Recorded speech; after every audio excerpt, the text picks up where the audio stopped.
मुझे मेरी आपा चाहिए। अब बस कर दो बतूल। चलो जमाना प्लीज उठ जाओ, घर चलते हैं। चलो उठ जाओ। चलो चलो आ जाओ मेरे साथ। हमारा बस करो। ऐसा क्या हो गया है? मैं तुमसे मोहब्बत करता हूँ और तुम मुझसे। मैं तुम्हारे बगैर नहीं जी सकता, यकीन करो। गुलखाला, हाँ, वो अदालत जाने से पहले मेरे घर आई थी जुमाना। मेरे जेवर कहाँ है ये कहते हुए घर के अंदर घुस गई थी, है ना नाज़ली?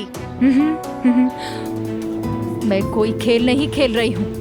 मैं सच में तकलीफ में हूँ। मैं अपने बच्चे से मिलना चाहती हूँ। तुम सिर्फ अपने बच्चे से नहीं मिलना चाहती, बल्कि उमर से भी मिलना चाहती हो। तो फिर वही करो जो मैं कह रहा हूं। तुम दोनों मिलकर किसको बेवकूफ बना रहे हो? हाँ, कोई बच्चा नहीं है। ओके उमर बस करो। तुम जानते तो हो कि वो अभी बहुत छोटी है उजान। उसे अपनी माँ का कोई इल्म नहीं और ना ही बाबा के साथ कोई ढंग की याद है उसकी। मैं यकीन से कह सकती हूँ। तुम सामना करने के लिए तैयार हो? मैं हकीकत से कभी भी मुंह नहीं मोड़ता ऐसा। अगर तुम मेरे साथ हो तो मुझे किसी का खौफ नहीं।